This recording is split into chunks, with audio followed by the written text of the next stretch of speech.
పహల్గామ్లో ఆ దుర్మార్గుల ఉగ్రదాడిలో ఎంతమంది భారతీయులు బలైపోయారో వాళ్ళందరి కుటుంబాలకు ఒక సాటి భారతీయుడిగా నా ప్రగాఢ సానుభూతి తెలియజేస్తున్నాను.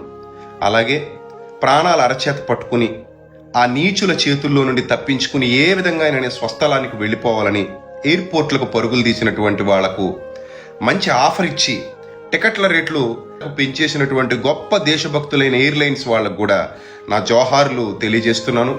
మీకంటే కూడా తన ప్రాణాలకు తెగించి పోరాడి చనిపోయినటువంటి నిజమైన ముస్లిం అదిల్ హుస్సేన్ కొన్ని కోట్ల రెట్లు గొప్పవాడు.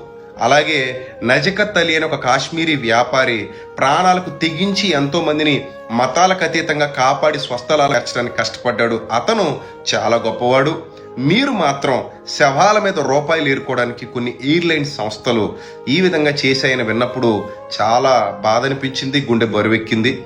మనమందరం ఈ సమయంలో చాలా ఐక్యంగా ఉండాలి. నా ప్రియమైన భారతీయులారా, వీఆర్ ఆల్ ఇండియన్స్. మతాలకు అతీతంగా మనం నిలబడాల్సిన సమయం ఇది. మతాలకు అతీతంగా ప్రభుత్వాలకు సపోర్ట్ చేస్తూ ప్రశ్నించాల్సినటువంటి సమయం ఇది.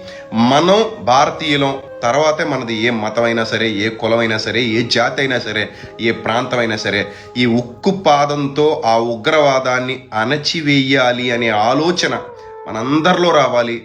మనం అందరం కలిసి కష్టపడాలి, మనం అందరం కలిసి శ్రమించాలి. జై భారత్.